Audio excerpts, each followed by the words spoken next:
आपका यूनिक प्रज्ञान यूट्यूब परिवार में हार्दिक स्वागत है, वंदन है, अभिनंदन है। प्यारे साथियों, यह वीडियो होने वाला हम लोगों के लिए काफी महत्वपूर्ण, क्योंकि इस वीडियो में करने वाले हैं हम लोग बड़े ही महत्वपूर्ण प्रश्नों का अध्ययन, वो भी प्रश्नोत्तर शैली में। तो आपके बीच में प्रश्नोत्तरी 50 लेकर के उपस्थित हूं और प्रश्नोत्तरी 50 प्रारंभ की जाए उससे पूर्व देखते हैं आज का मॉर्निंग कोट्स। आज का मॉर्निंग कोट्स है, आपको या तो अनुशासन चुनना होगा या फिर पछतावे का अनुभव चुनना है आपको है। जी हाँ दोस्तों, अगर आप अपने जीवन में अनुशासित रहते हैं तो सफलता निश्चित आपको मिलेगी, और आप अनुशासन को भंग कर देंगे तो पछताना आपको अवश्य पड़ेगा। तो फैसला आपके हाथ है कि आपको क्या चुनना है। तो इसी मॉर्निंग कोट्स के साथ प्रारंभ करेंगे आज के हिंदी साहित्य प्रश्नोत्तरी 50। लेकिन प्रश्नोत्तरी 50 का पहला प्रश्न आप तक पहुंचे उससे पूर्व अगर वीडियो को पहली बार देख रहे हैं तो चैनल पर नए हैं, कृपया चैनल को सब्सक्राइब कर लें और बगल में बने हुए बेल आइकन से ऑल बटन को प्रेस करें, जिससे कि आने वाली नए वीडियो की नोटिफिकेशन आपको सबसे पहले मिल सके। तो बिना समय गवाए प्रारंभ करते हैं पाठचर्या को और देखते हैं पाठचर्या का पहला प्रश्न। पहला प्रश्न है आपका, घराऊ घाट बलवंत भूमिहार उपन्यास के उपन्यासकार कौन हैं? तो जवाब हो जाएगा, यह उपन्यास लिखे गए हैं भुवनेश्वर मिश्र द्वारा, जिसमें घराऊ घाट का प्रकाशन काल है 1894 ईस्वी और बलवंत भूमिहार का 1896 ईस्वी है। पढ़ते हैं अगले प्रश्न की तरफ और देखते हैं प्रश्न संख्या 2। प्रश्न संख्या 2 है कि वेश्या जीवन पर आधारित हिंदी का प्रथम उपन्यास कौन सा है? तो वेश्या जीवन पर आधारित हिंदी का प्रथम उपन्यास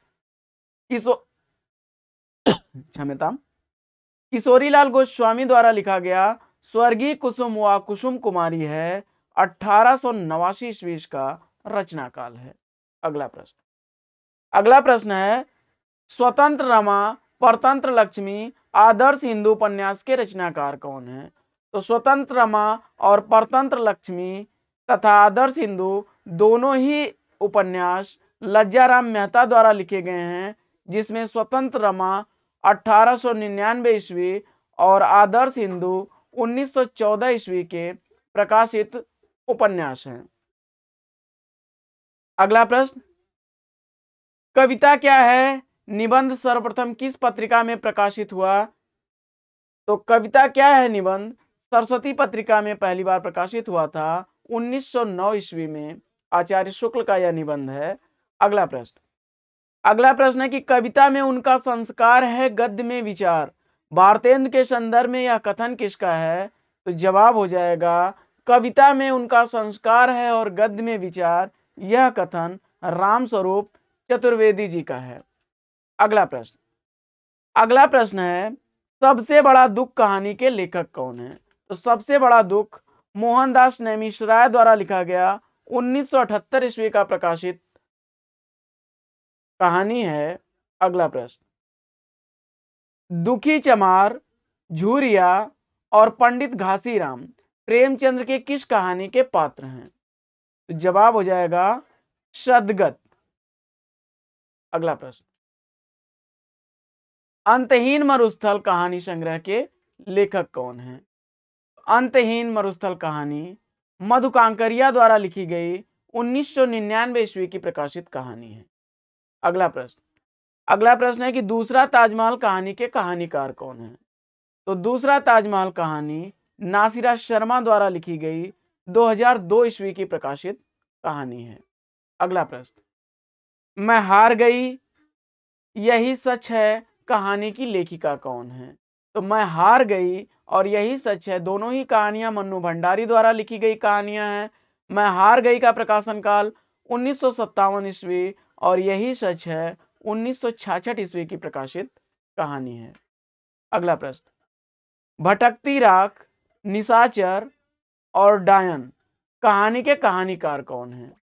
तो भटकती राख, निशाचर और डायन तीनों ही कहानियां भीष्म शाहनी द्वारा लिखी गई कहानियां हैं, जिनमें भटकती राह 1966 ईस्वी की, निशाचर 1983 ईस्वी की और डायन 1998 ईस्वी की प्रकाशित कहानियां हैं।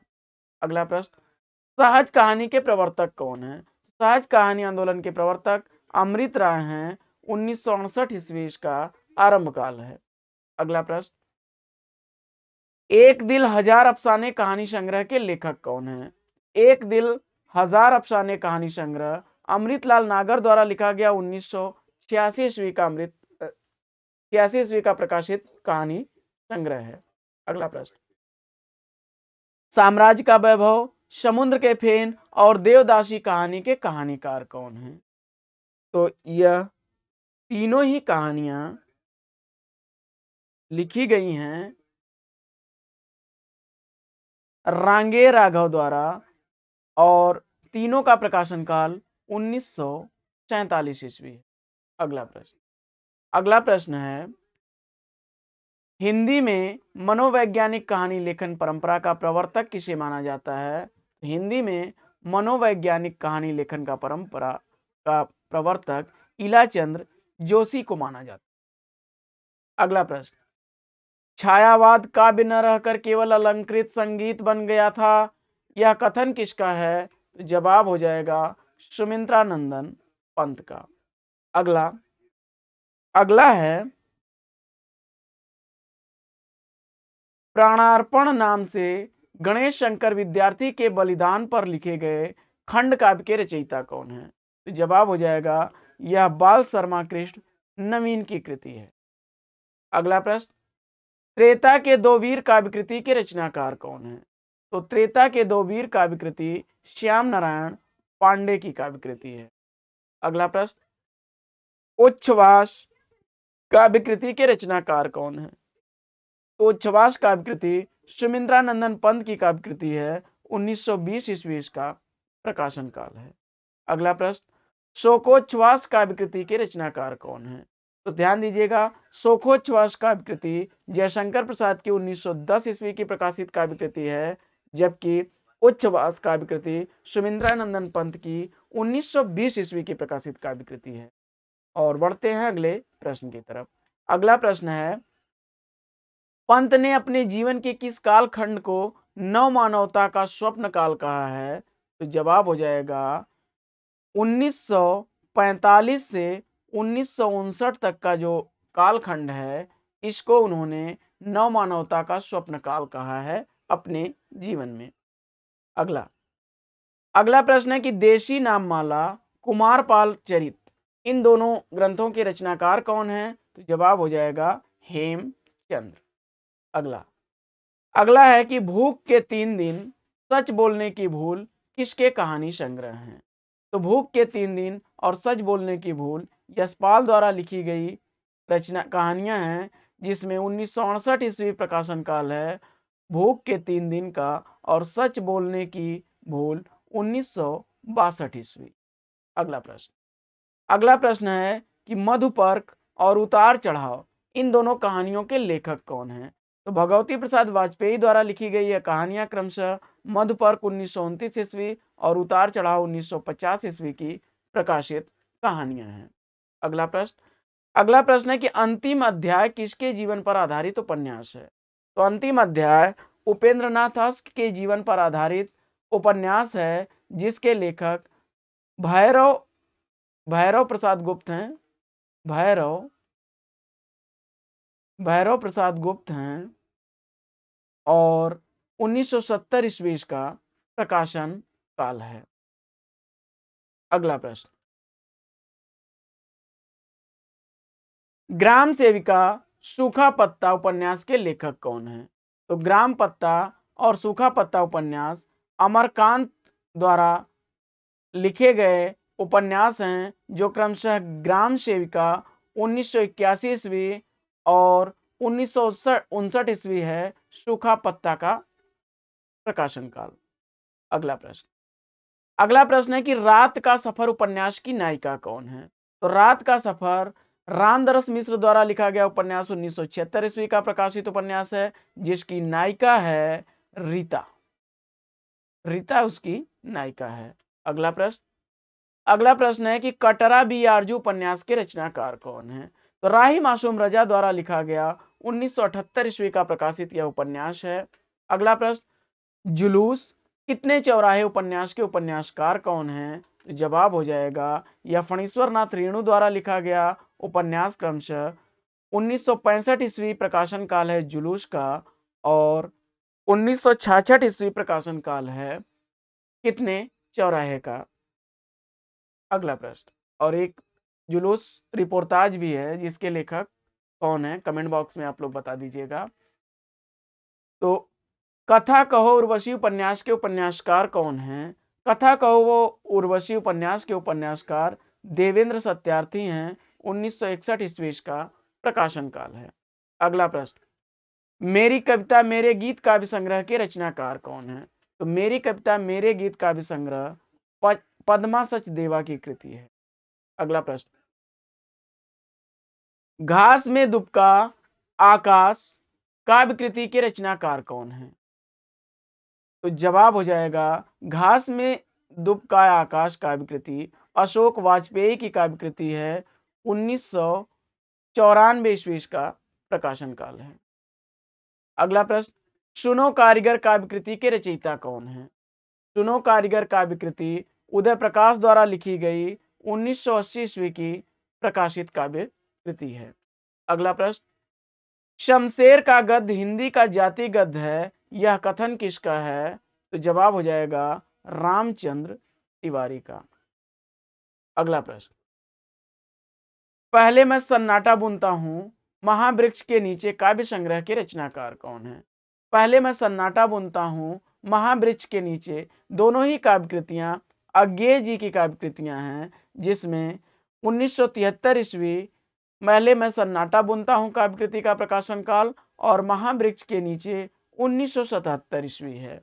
अगला प्रश्न है, किस कवि को गहन अनुभूति और इंद्रिय बोध का कवि कहा जाता है? तो जवाब हो जाएगा मुक्ति बोध को। अगला प्रश्न है प्रश्न संख्या 37 कि प्रयोगवाद दृष्टिकोण का अनुसंधान है, यह कथन किसका है? तो जवाब हो जाएगा केसरी कुमार का। अगला प्रश्न है कि पिघलते पत्थर मुक्तक काव्य के रचनाकार कौन है? तो पिघलते पत्थर मुक्तक काव्य रांगे राघव द्वारा लिखा गया 1946 ईस्वी का प्रकाशित काव्य है। अगला प्रश्न है कि वंदे वाणी विनायको निबंध संकलन के लेखक कौन है? तो वंदे वाणी विनायको निबंध संकलन राम वृक्ष बेनीपुर द्वारा लिखा गया 1954 ईस्वी का प्रकाशित निबंध संकलन है। अगला प्रश्न, आचार्य रामचंद्र शुक्ल का निबंध संग्रह चिंतामणि सर्वप्रथम किस नाम से प्रकाशित हुआ? तो जवाब हो जाएगा विचार विधि नाम से 1930 ईस्वी में प्रकाशित हुआ। अगला प्रश्न, भाव प्रकाश जीवन वृत्त के रचनाकार कौन है? तो भाव प्रकाश जीवन वृत्त के रचनाकार हरि राय हैं। अगला प्रश्न, संविधान के किस अनुच्छेद के अनुसार उच्चतम न्यायालय तथा उच्च न्यायालय में सब कार्यवाहियां अंग्रेजी भाषा में होंगी? तो जवाब हो जाएगा अनुच्छेद 348। अगला प्रश्न, लंका यात्रा विवरण यात्रा वृतांत के लेखक कौन है? जवाब हो जाएगा गोपाल राम गहमरी। 1916 ईस्वी का प्रकाशन काल है। अगला प्रश्न, चीणों पर चांदनी किस विधा की रचना है? चीणों पर चांदनी निर्मल वर्मा द्वारा लिखी गई कृति यात्रा वृतांत है। अगला प्रश्न है कि वर्ष 2016 का साहित्य अकादमी पुरस्कार नासिरा शर्मा को उनके किस उपन्यास पर दिया गया? तो जवाब हो जाएगा पारिजात पर। अगला प्रश्न, जूही की कली का प्रकाशन वर्ष क्या है? जूही की कली कृति का प्रकाशन वर्ष 1916 ईस्वी है। सूर्यकांत त्रिपाठी निराला की यह रचना है। अगला प्रश्न, विद्यापति को श्रृंगार रस का सिद्धवाक कवि किसने कहा है? तो विद्यापति को श्रृंगार रस का सिद्धवाक कवि आचार्य हजारी प्रसाद द्विवेदी ने कहा है। अगला प्रश्न, तीसरा नेत्र उपन्यास के लेखक कौन है? तो तीसरा नेत्र उपन्यास आनंद प्रकाश जैन द्वारा लिखा गया है। 1957 ईस्वी का प्रकाशन काल है। अगला प्रश्न, शोभा यात्रा कहानी के लेखक कौन है? शोभा यात्रा कहानी भीष्म शाहनी द्वारा लिखी गई 1981 ईस्वी की प्रकाशित कहानी है। अगला प्रश्न, शैतान और कारवां नाटक के लेखक कौन है? तो शैतान और कारवां नाटक भुवनेश्वर द्वारा लिखा गया 1934 ईस्वी का शैतान और कारवां 1936 ईस्वी का प्रकाशित नाटक है। तो साथियों, पाठचर्या कैसी लगी? पाठचर्या अगर अच्छी लगी हो तो वीडियो को लाइक करके दोस्तों में शेयर कर दीजिए। आपके लिए अगर इतनी श्रम से वीडियोस बनाए जाते हैं, इसको ज्यादा से ज्यादा शेयर करें और लाइक करें, जिससे कि हमारा मनोबल बना रहे और हम आपके लिए ऐसे ही वीडियोस लाते रहें। फिर मिलते हैं आपसे अगले वीडियो में एक नए प्रकरण, एक नए टॉपिक, एक नए अंदाज में। तब तक के लिए लेंगे आपसे विदा और आपका जीवन मंगलमय हो। Best wishes, best of luck. जय हिंद साथियों।